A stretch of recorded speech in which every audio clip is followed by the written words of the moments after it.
할렐루야. 우리가 신앙생활을 하면서 하나님을 잊어버리지 않고 산다는 것은 큰 은혜요 복입니다. 하나님을 잊어버린다는 것은 곧 그 은혜를 잊어버린 것이고, 하나님의 크신 사랑과 일하심을 잊어버리는 것에 해당되기 때문에 잊지 않고 사는 것이 곧 복이라는 것입니다. 야곱의 이야기를 여러분에게 자주 드렸지 않았어요?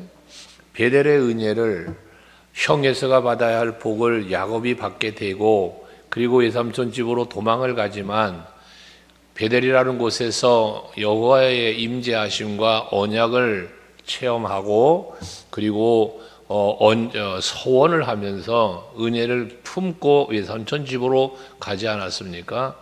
하지만 그러한 하나님의 은혜를 잊어버리고, 그리고 라헬이라는 여인에 빠지고, 또 양과 염소라는 소유에 빠져서 살았던 야곱의 모습을 우리가 보잖아요. 은혜를 기억하지 못한 거예요. 잊어버린 거예요.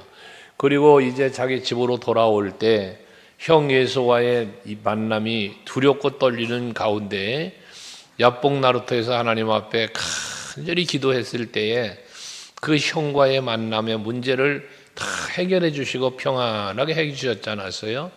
그런데 또 그 은혜를 잊어버리고 세겜 땅에 머물며 베델의 그 제단을, 서원을 잊어버리고 살 때에 베델로 올라가라는 그러한 말씀을 듣고서야 올라가게 되어지는 야곱의 모습을 우리는 알고 있습니다. 우리가 하나님을 알지 못하면, 하나님을, 은혜를 잊어버리고 그 사랑을 잊어버리면 우리는 불행해지는 거예요. 그런데 그래서 오늘 본문에 보면 여호와를 잊지 말지어다 라는 말씀을 반복해서 하고 계시는데요. 잊지 않기 위한 우리들의 노력은 분명히 있어야 되겠죠. 늘 기억하기 위한 노력.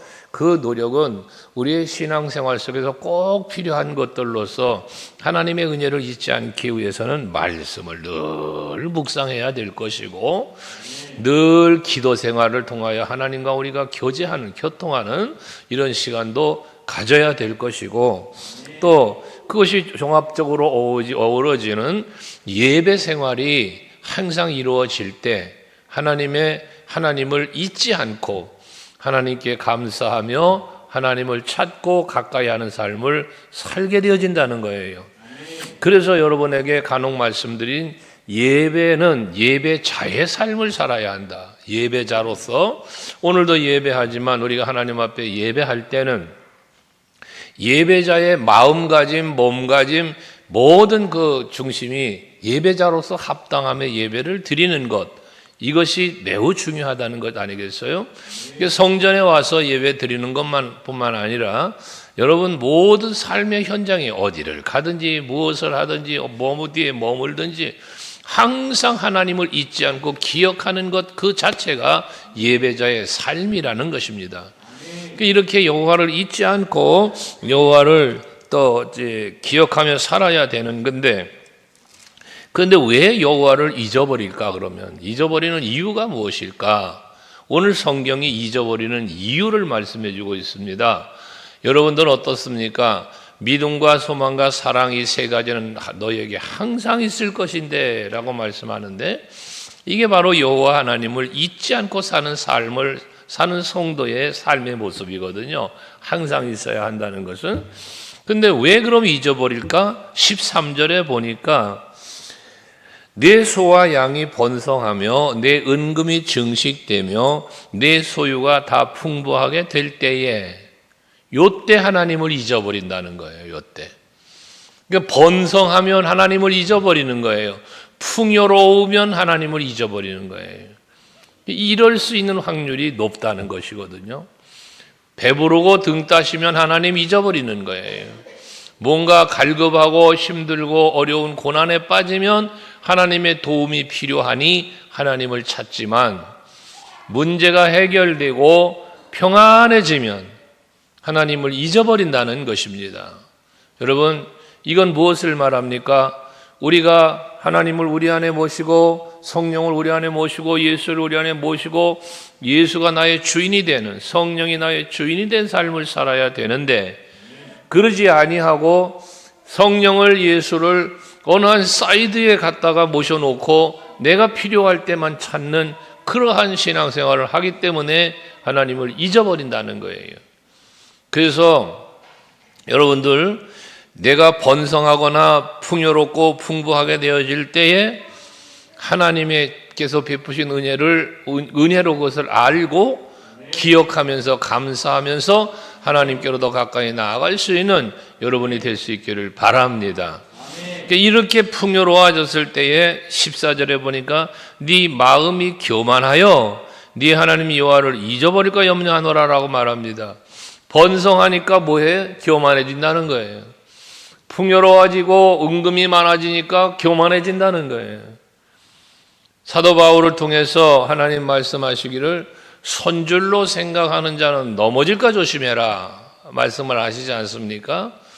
여러분들 뭐가 범사가 잘 될 때에 그 잘 될 때를 오히려 조심할 수 있는 여러분이 되셔야 합니다. 내가 하나님의 주시는 은혜와 복을 받았어요. 그래서 사업이 잘 돼요. 뭐가 자녀들이 잘 돼요. 뭔가 범사가 막 기도가 응답이 돼요. 이게 하나님의 은혜라는 걸 잊지 말아야 된다는 거예요. 잘 되니까 그만 하나님 은혜를 잊어버리고 살아가는 그 모습은 교만한 게 된다는 게 교만. 그게 하나님을 잊어버린다는 거 아니겠습니까? 그러시면서 15절 이하에는 교만해지지 말아야 할 이유를 말씀하고 계시는 거예요. 번성하고 풍부해지고 부족함이 없는 삶의 자리에 있을 때에 교만해지지 말아야 할 이유를 말씀하는데 이것을 광야 생활에 비유를 했어요. 출애굽을 해서 지금 신명기는 광야 생활을 거의 마치고 이제 가나안, 여리고 이제 요단을 건너 가나안에 들어가기 직전에 모압 평지에서 지금 이 모세가 이스라엘 백성들을 모아놓고 다시 한번 출애굽할 때 주셨던 그 말씀과 그 명령을 다시 한번 선포하는 거잖아요. 근데 그러면서 지나왔던 시간들을 돌아보는 거예요. 지나왔던 시간들을 돌아보면서 우리가 이런 날 지나온 출애굽의 모든 여정이 이랬지 않았느냐? 그러니 교만하면 안 된다라는 말씀을 한다 그 말이에요. 거기 보니까 뭐라고 말합니까? 너를 인도하여 그 광대하고 위험한 광야, 이게 출애굽해서 광야에 들어와서 살았던 40년이라는 세월을 지금 돌이켜보는 거 아닙니까? 그때에 불뱀과 전갈이 있고 물이 없는 간조한 땅을 지나게 하셨으며 또 너를 위하여 단단한 반석에서 물을 내셨으며 광야 생활하는 동안 하나님께서 하신 일이에요. 홍해를 갈라주셨지요. 민수기에서는 불뱀에 물렸을 때 노뱀을 매달아 다시 살게 해주셨지요. 여러 가지 위급한 상황 속에서 낮에는 구름 기둥으로 밤에는 불 기둥으로 목말라 하니까 반석에서 반석에서 물을 내서 마시게 해주시고 르비딤 골짜기에서도 그랬고 이것처럼 하나님은 백성들이 뭔가 필요하다 싶을 때면 언제나 그 필요를 채워주셨고 가로막는 문제는 열어주시면서 해결해 주신 하나님의 귀하신 은혜가 있었다는 거예요. 그러면서 16절에는 만나에 대한 말씀을 또 하시면서 너희 조상들도 알지 못하던 만나를 광야에서 내게 먹이셨나니 라고 말씀하죠. 이 백성들이 40년을 광야 생활하면서 씨앗을 뿌린 것도 없어요. 뭐 곡식을 거둬들인 것도 없어요. 그런데 그 40년 광야 생활 속에서 한 끼도 굶지 아니하고 저들은 항상 먹을 것을 하늘에서 만나를 내려주시고 고기 먹고 싶다고 하니 메추리 떼를 갖다가 보내주셔가지고 메추라기 떼를 보내주셔서 또 고기까지 먹여주시고 부족함이 없게 하신 하나님의 은혜, 불편함이 없도록 구름기둥 불기둥으로 지켜주시는 그러한 모습들, 이게 하나님의 전적인 은혜였다는 것이거든요. 그러니까 이 이스라엘 백성들이 출애굽을 해서 여기 지금 광야에 오기까지, 모압 땅에 오기까지 지나온 시간을 돌아보면 전부 하나님 은혜예요. 출애굽 자체가 하나님 은혜고 그 광야에 들어서서 살아온 시간들이 다 하나님의 은혜였다는 거예요. 전부 하나님이 돌봐주셨다는 거예요. 그러면서도 번성을 했어요. 후손들이 번성을 하고요. 또 먹고 사는 거 부족함이 없도록 가축이며 뭐면 다 풍성하게 있어요. 성막을 지을 때도 보니까 성막 짓는데 예물들을 가지고 오는데 어땠어요? 나무미 있다 그랬잖아요. 나무미 있다. 그러니까 모세에게 일하는 사람들이 와서 백성들에게 그만 좀 가지고 오라고 해라고 할 만큼 이게 부족함이 없는 거 아니겠습니까? 이게 이스라엘 백성에게 주신 하나님의 은혜인데 저들에게 베푸신 그런 은혜는 오늘을 살고 있는 우리에게도 그 은혜는 임하고 있다는 것입니다. 여러분들 한번 자신을 돌아보세요. 남들과 비교했을 때에 그 누군가보다 내가 부족한 게 있고 참 연약한 게 있을지 모르나 그러나 내가 살아온 의식주의 문제를 살아오는 과정 속에서 하나님은 부족하지 않게 해주셨다는 것. 여러분 그런 거 있잖아요. 나보다 더 나은 사람과 비교하면 내가 못하지만 나보다 못한 사람과 비교하면 나는 대단히 괜찮은 사람 아닙니까? 언젠가 그런 말씀을 드렸죠. 지붕이 있는 지붕 아래서 잠자는 것만 해도 전 세계 인구의 몇 프로의 부자에 해당된다고. 냉장고가 있다는 것도 부자요. 냉장고 열었을 때 먹을 것이 들어있다는 것도 부자고. 통장에 단돈 10원이라도 있다면 그것도 전 세계 인구 중에 대단히 부자에 속한다고 하지 않았습니까? 그러니까 우리가 왜 감사하지 못하며 왜 하나님의 은혜를 잊어버리는가? 두 가지 경우라고 그랬는데 아까 말씀드린 대로 번성할 때의 교만에서도 그렇고 때로는 너무 힘들고 어려워 지쳐 있을 때 하나님이 나를 버리셨는가 생각하며 하나님의 은혜를 망각할 때도 있다는 것이죠. 그러니까 하나님께서는 이 광야 생활 속에서 이렇게 많은 어려운 상황 속에서도 물을 주시고 먹을 걸 주시고 했던 이런 모습들, 이거는 왜 그렇게 하셨는가를 말씀하시기를 16절에서 말하잖아요. 이는 하나님이 그렇게 하신 이유는 다 너를 낮추시며 너를 시험하사 마침내 내게 복을 주시려 하심이었느니라 라고 말씀을 하고 있습니다. 그러니까 하나님은 너를 낮추신다라고 하는 것은 뭐냐? 네가 하는 게 아니라 내가 한다라는 사실을 하나님은 알려주고자 하셨다는 거예요. 이게 낮추시는 거예요, 여러분을. 그래서 우리들이 하나님 앞에 가져서는 안 되는 생각이 뭐냐? 내가 했다라는 생각을 버려야 된다는 거예요. 내가 했다, 내가. 이걸 버려야 돼요. 여러분 생각해 보세요. 이 땅에 태어난 것도 여러분 스스로 태어난 게 아니에요. 여러분이 성장한 모든 과정이 여러분 스스로 성장한 게 아니에요. 다 부모님과 형제들을 통해서 자랐어요. 그리고 내가 지식이 생긴 것도 어느 날 갑자기 내 스스로 지식이 뿅 들어옵니까? 아니요. 좋은 스승들을 만나서 배웠기에 지식이 생겼어요. 여러분 모든 것이 하나님의 은혜로 되어진 것들이지 내 스스로 한 게 아무것도 없어요. 아무것도. 이거를 기억해야 된다는 거예요. 하나님은 그것을 알게 하시기 위해서 뭐 했어요? 광야 40년을 생활하게 하신 거예요. 저들이 반석에 구멍을 뚫어 물을 뽑아냈습니까? 하나님이 내주셨지. 자기들이 구름을 만들어서 하늘에 띄웠습니까? 하나님이 구름을 띄워주셨지. 이게 전부 하나님이 하신 일 아닙니까? 만나를 주신 것도 그렇고. 이게 낮추심이에요. 네가 한 게 아니라 내가 했다. 그래서 바울은 그걸 깨닫는 거예요. 바울은 그것을. 깨달으면서 내가 나 된 것은 하나님의 은혜로 된 것이다. 이런 고백을 하지 않습니까? 나는 사도들보다 참 작은 자다 그러더니 이제 난 성도보다 작은 자라고 그러고 디모데전서 1장에 보니까 나는 죄인 중에 괴수라고 그러고 이게 바울이에요. 여러분 우리가 그렇게 살아야 돼요. 신앙생활을 하면 할수록 직분을 받고 일을 주의를 하면 할수록 자꾸 발견을 해내야 돼요. 내가 한 게 아니라 하나님의 은혜로 했다. 하나님의 은혜로. 그게 내가 나 된 것이 하나님의 은혜이구나. 그리고도 살펴보니 아직도 내가 살아있어.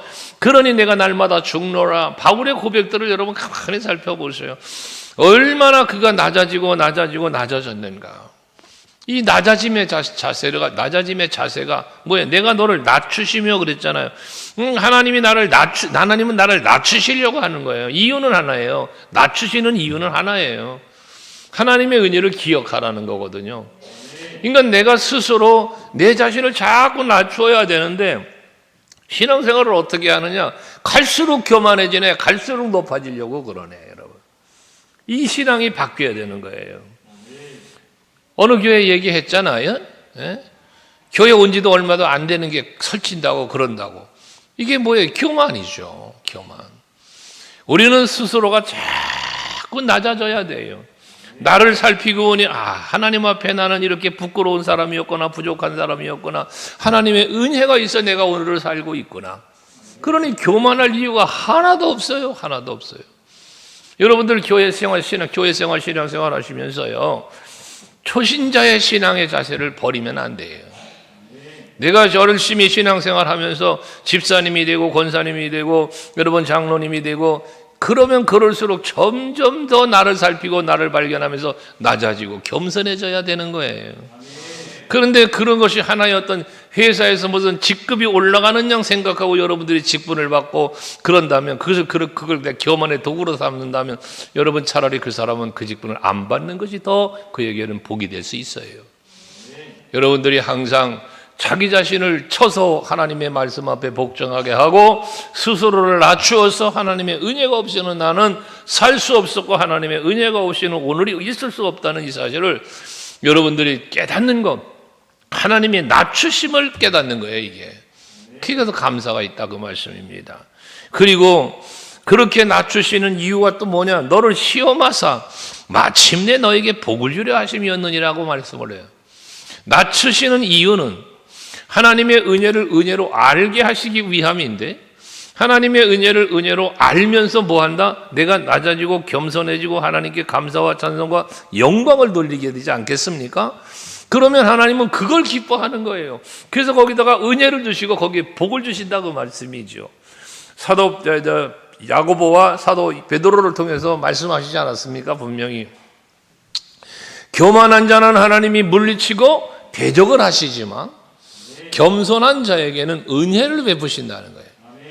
이게 왜 그렇겠습니까? 오늘 말씀에 비추어 보면 하나님이 은혜를 베풀어 줬더니 이걸 은혜로 알고 하나님을 잊지 않고 기억하고 감사하고 하는 게 영광을 돌려. 그러니 하나님의 입장에서 볼 때 기특한 거예요. 이쁜 거예요. 그러니까 거기다가 복에 복을 더해 주시는 거예요. 복의 위에 복을 더 부어 주시는, 우리 서강교회 성도들이 2024년에 그런 복을 받으시기를 바랍니다.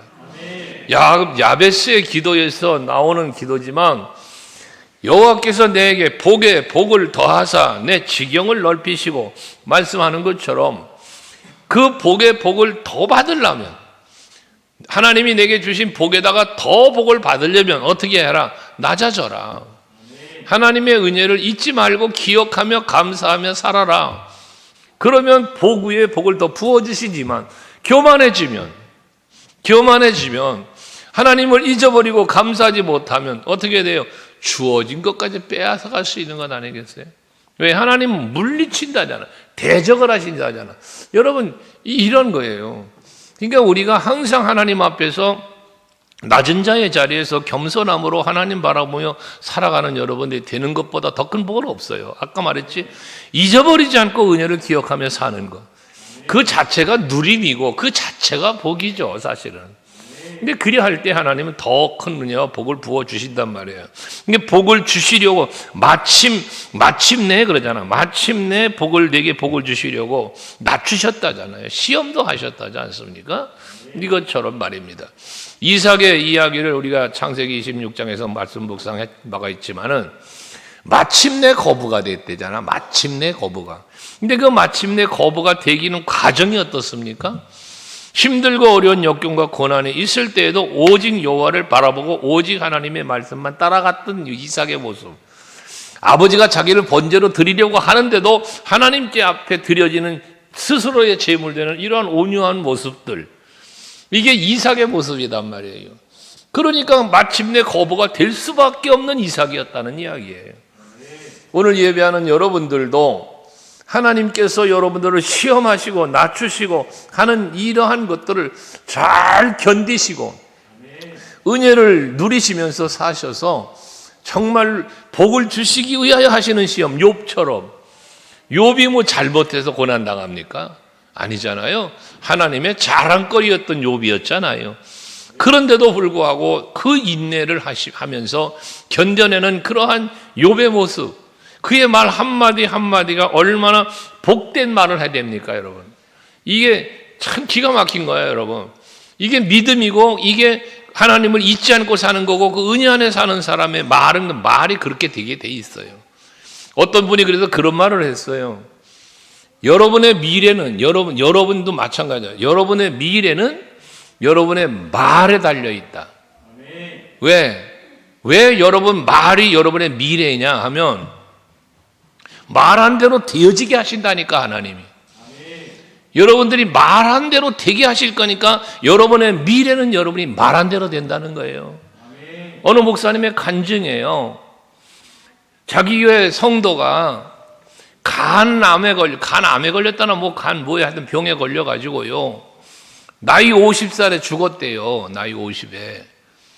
그런데 그 직장 생활도 참 잘하면서 잘 건강하게 살았대. 건강하게 살았답니다. 아주 건강하게 씩씩하게 잘 살았답니다. 근데 나이 50에 갑자기 간에 병이 걸려가지고 죽었어요.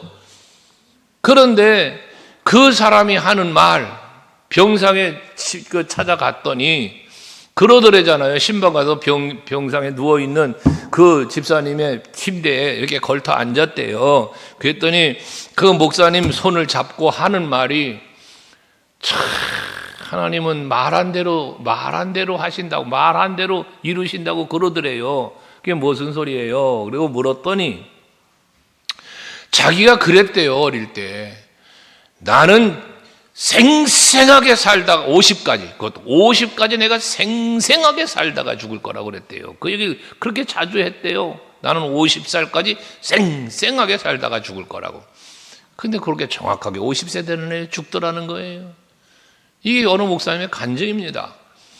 여러분 말한 대로 되는 거예요. 말한 대로. 그러니까 항상 여러분의 말은 여러분의 미래를 만들어가는 거야. 그러니까 감사의 말을 담고 살면 감사할 일이 생기는 거예요, 이게. 그러니까 항상 조심하면서 사는 여러분 되시기를 바랍니다. 할렐루야. 하나님은 내 스스로가 낮아지고 겸손해서 하나님께서 복을 주시려고자 하시는 그거를 바라보면서 자꾸 감사하며 살면, 에베네셀 얘기했잖아요. 여기까지도 오신 하나님께 감사하면 그 에베네셀 하나님은 계속 에베네셀 하나님이 되는 거야. 어제까지 에베네셀이 오늘까지 에베네셀이고 내일까지 에베네셀인 거예요. 이게 여러분들이 받아야 할 복입니다. 우리 서강교회 성도들은 그런 성도들 되시기 바라요. 그래서 서로가 인사를 해도 사랑합니다, 잘 될 겁니다. 서로를 그렇게 격려해주고 칭찬해주며 살아보시기 바랍니다. 자식들을 봐도요, 좀 잘못해도요, 아이고 옛날 어른들 그랬으면 육실할로 막, 나 이런 어릴 때 그런 옆집이 할머니가 자기 손자한테 막 그런 욕을 하는 것도 들었어요. 육실할놈이라고. 나 그 뭔 욕인지도 몰랐는데 나중에 커서 들어보니까 엄청나게 무서운 욕이더라고요, 그게. 멍석말이 이렇게 해가지고 막 두들겨 패고 막 뭐 그런 거래요, 그게. 그게 지 손주가 그랬으면 좋고 빌어먹을 놈 뭐. 이런 욕들요. 그 사람 말 들어야 된다면 그 손주는 빌어먹고 살아야 돼요. 이 말이 그렇게 무서운 거예요, 여러분. 그리고 여러분들은 여러분들의 말 중에 특별히 부모를 향하거나 이 교회적으로는 주의 종이나 부정적인 말, 불평의 말 절대로 하면 안 돼요. 그건 여러분이 저주와 여러분 복 받는 게 아니라 여러분 자식이 저주를 받고 그렇게 잘못되는 거예요. 그 누구야? 노아의 아들 중에 둘째 아들 가나안이란다. 함이 아버지 술 취해 있는 걸 보고 나가가지고 떠벌리고 얘기하고 그랬잖아요. 근데 그 노아가 나중에 이 사실을 알고 어떻게 합니까? 셈과 야벳에게는 축복을 빌어주는데 그 함을 저주를 하잖아요, 저주. 근데 함을 저주할 때 저주를 누구에게 해요? 함에게 저주합니까? 아니요. 함을 저주하는 게 아니라 함의 아들 가나안을 저주해요, 여러분. 가나안. 그러니까 함이 저주를 받는 게 자식이 저주를 받는 거예요, 여러분. 그러니까 항상 여러분들은 하나님 앞에서나 사람 앞에서나 항상 나 자신을 낮춰 겸손한 그러한 삶을 살아가시는 것이, 온유한 삶을 사는 것이 여러분에게 복이 된다는 걸 잊지 마시고 사시기를 바라요. 아멘이시죠? 내가 뭐 좀 잘난 게 있어요? 내가 뭐 좀 열심히 한 게 있어요? 그거 내 자랑하지 마세요. 하나님이 할 수 있게 하신 거예요. 그래서 17절 이하에 그 말하는 거예요. 보세요. 17절에 그러나 네가 마음에 이르기를 내 능력과 내 손의 힘으로 내가 이 재물을 얻었다 말할 것이다. 하나님은 알아요. 니들이 그렇게 할 거라는 걸 아는 거예요. 가나안 땅에 들어가서 열심히 일해서 곡식 걷어놓으면 내가 열심히 일해서 내 능력으로 내가 수고해서 거두었다라고 말할 거라는 거예요. 근데 뭐예요? 하나님이 해주신 거잖아요. 하나님이 해주신 거 아닙니까? 그러니까 저들은 자기가 했다고 할 거라는 거예요. 자기가. 그런데 18절 네 하나님 여호와를 기억해라. 그가 네게 재물 얻을 능력을 주셨습니다. 제가 간혹 이야기하는 거잖아요. 내가 했다, 내가 돈 벌었어, 내가 성공했어, 내가 뭐 했어. 여러분, 그건 정말 하나님 앞에 교만한 거란 말이에요. 내가 그렇게 할 수 있도록 나에게 건강 주셨어요. 내가 그렇게 성취할 수 있도록 지혜도 주셨어요. 능력, 하나님이 능력 주셨다잖아요. 이걸 잊어버리면 안 된다는 거예요. 그러니까 바울이 내가 나 된 것은 하나님의 은혜로 되었다는 게 정답이잖아요. 여러분 이걸 부정할 수 있는 분이 여기 한 분이라도 계세요? 오늘의 여러분이 되기까지는 하나님이 여러분이 되게 하셨기 때문에 여러분 지금 이 자리에 있는 것 아니겠어요? 이건 절대적인 겁니다. 이걸 인정할 수 있는 신앙이 되어야 한다는 거예요. 내가 두 발로 걸어 다닐 수 있다는 거 감사하셔야죠. 예? 그 목사님 간증 중에 아까 그 동일한 목사님 간증 중에 동일한 비슷한 간증이 또 있어요. 교회에 새 가족이 오는데 휠체어를 끌고 오더라는 거예요. 어떤 여성분이 남자 신랑을 휠체어로 끌고 오더래요. 그 끌고 오니까 새 가족이 새로 온 사람인데 금방 눈에 띄지 않겠어요. 나중에 신방을 하는데 그 여자 분이 집사님이 그러더래요. 내 남편이 이 사람이 옛날에 그랬대요. 결혼하자마자 이제 맞벌이 부부 했겠죠. 그러니까 그 부인한테 이 남편이 그랬다는구만. 당신이 우리 집의 가장이야. 그 소리를 그렇게 자주 했대요. 당신이 우리 집의 가장이라고. 그러더니 세상에 갑자기 뇌졸중이 돼가지고 쓰러져가지고는 휠체어 타고 살고 부인이 가장 역할을 하는 그 꼴이 됐다고 말 한마디 하는 게 그렇게 참 무섭다는 이야기를 이어서 그 간증을 또 하더라고 그 목사님이에요.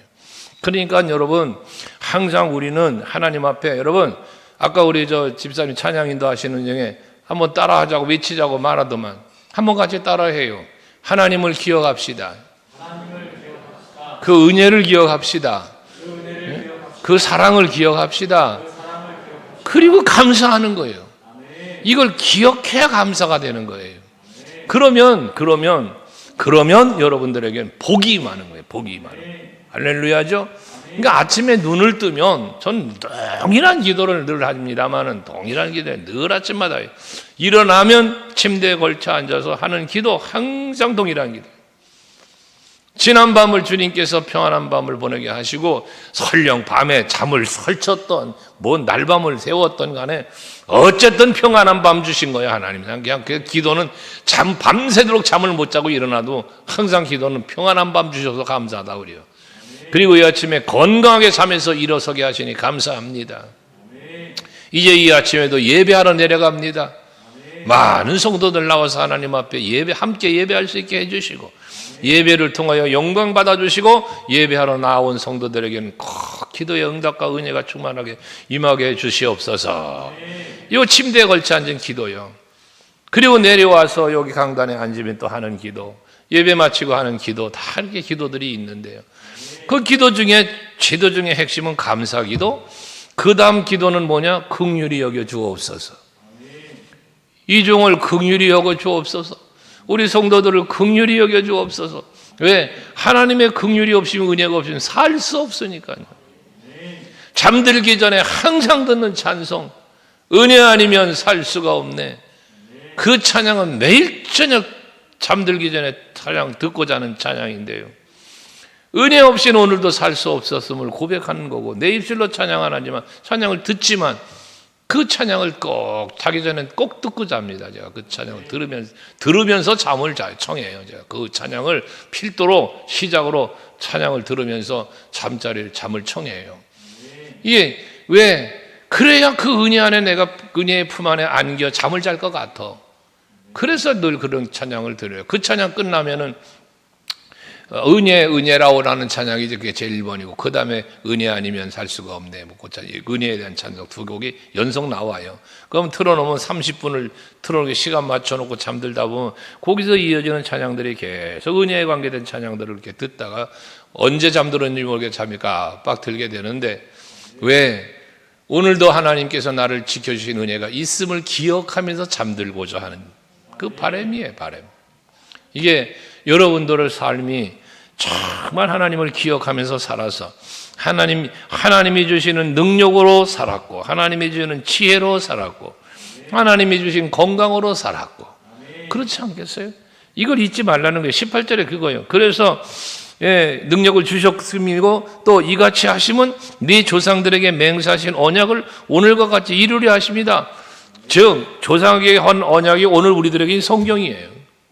이 성경에 말씀해 주신 많은 언약들이 있는데 이 모든 약속들 36,500가지라나 약속이 전 하나하나 세어보진 않았습니다만은 수많은 약속들이 하나님은 이루시는 거야. 이루시는 거. 그러니까 그런 약속을 하나님이 이루어주고 계시는데 그 이루시는 은혜 속에 내가 살고 있는데 이걸 망각하고 잊어버리면 되겠냐 그 말이지. 그렇지 않잖아요. 우리는 항상 하나님이 베푸신 은혜를 기억하면서 살 수 있는 여러분 되셔야 합니다. 그래서 19절도 말하는 거예요. 네가 만약에 네 하나님 여호와를 잊어버리고 다른 신들을 따라 그들을 섬기며 그들에게 절하면 이 보세요. 하나님을 잊어버리는 이유가 뭐라고? 부요해지니까, 풍요로워지니까 잊어버렸어. 교만하니까 잊어버렸어요. 그런데 잊어버리게 되면 무슨 일이 벌어져? 하나님을 망각하고 우상을 섬긴다는 거야. 이제 엉뚱한 짓 한다는 거지 이게. 은혜를 기억하면 감사하고 사는데 은혜를 잊어버리니까 우상을 섬기면 살아요. 우상을 섬기며. 이 우상은 뭐라고요? 형상 만들어 놓은 것만이 우상이 아니라 하나님보다 더 사랑하는 건 다 우상이라고 그랬지요. 이런 것들이에요. 우상을 섬기고 그 앞에 절하며 산다는 거예요. 물질이 우상인 사람이 있고 명예와 권세가 우상인 사람이 있고 어떤 사람은 자식이 우상인 사람도 있고 여러분 이런 것들이에요. 이런 것들. 하나님을 잊어버리면 그 은혜를 잊어버리면 그렇게 산다는 것이에요. 여러분. 어느 분이 그런 얘기 가정에 달 때 여러분에게 한번 드린 말씀일 텐데 여러분 어느 사람의 이야기잖아요. 부모님이 빠졌어요. 자기 아내가 빠졌어요. 물에. 자기 자식이 빠졌어요. 순서를 누구부터 건져내야 될까? 어머니와 마누라와 자식이 물에 빠졌어. 이걸 누구를 먼저 건져내야 될까? 여러분 답을 아시지요? 누굴 먼저 건져내? 이게 대답이 다 다르더래. 대답이 어느 분 얘기야. 그런데 지혜로운 사람의 순서는 어떤 거냐? 그분이 말하기를 어느 분이 말한 얘기를 하는 거예요. 그런 말을 해요. 자식은 다시 남은데 마누라는 다시 얻어도 돼. 어머니는 다시 얻을 수가 없어. 그런 순서를 정했대요. 그래서 제1번 어머니, 두 번째가 마누라, 세 번째가 자식으로 구한다. 그런 이야기를 한번 들은 적이 있습니다. 여러분, 우리는 우상이 생기면 안 돼요. 우상. 하나님보다 더 사랑하고 더 소중하게 여기는 게 있으면 안 돼요. 이건 빨리 버리셔야 돼요. 이건 빨리. 그래야 하나님이 기뻐하시고 하나님이 그걸 지켜줘. 그러니까 이런 거예요. 내가 사랑하는 게 있어요. 예를 들어 내가 물질이 좋고 물질이 필요해요. 하나님보다 이걸 더 사랑하지 말고 하나님을 사랑해 보세요. 하나님이 이걸 주어요. 내 새끼가 소중하죠. 어째 안 소중하겠어요. 저도 자식이 있는데 자식은 소중합니다. 나는 못해도 자식이 해달라면 해주고 싶은 게 부모 마음 아니에요? 그런데 그렇게 그거 하자고 하나님께로부터 등 돌리면 하나님이 이 자식을 그냥 두지 않는다니까요. 하나님이. 내가 하나님을 기쁘시게 해드리면 하나님 나 기쁘게 해준다니까. 어떻게? 자식을 통해서 기쁘게 하든 삶을 통해서 기쁘게 하든. 그 삶의 우선순위가 먼저 그의 나라와 그의 의를 구하라라는 거예요. 감사. 그러면 하나님이 나보다요, 여러분, 하나님이 나를 사랑하잖아, 하나님이 나를 사랑하. 여러분 사랑하는 거 믿으시잖아, 하나님이. 하나님이 여러분을 사랑하기 때문에 여러분이 사랑하고 아끼는 걸 알아요, 하나님도. 그럼에도 불구하고 이삭을 번제로 드림처럼 네가 그 사랑하는 독자 이삭을 아끼지 아니하였은즉 하나님은 그걸 알아. 그러니까 어떻게 돼? 그 자식도 살려주고 아브라함에게 큰 복도 주고 언약했던 복이 이루어지도록 해주시잖아요. 이게 하나님의 방법이라는 거예요. 그러니까 그런 복을 주시기 전에 뭐한다? 시험한다, 낮추신다, 이런 표현까지 하신 거예요. 그래서 그 우상을 따라가거나 만약에 하나님 잊어버리고 그러면 19절 마지막에 뭐라 그래? 너희가 반드시 멸망할 것이다. 반드시 멸망할 것이다. 그러니까 하나님의 은혜를 잊어버리고 엉뚱한 짓 하면 결과는 뭐라? 반드시 망한다. 반드시 망한다. 20절도 여호와께서 너희 앞에서 멸망시키신 민족들 같이 너희도 멸망당하리니. 저들 앞에서 멸망당한 민족이 누구요? 가나안 7족속 아닙니까?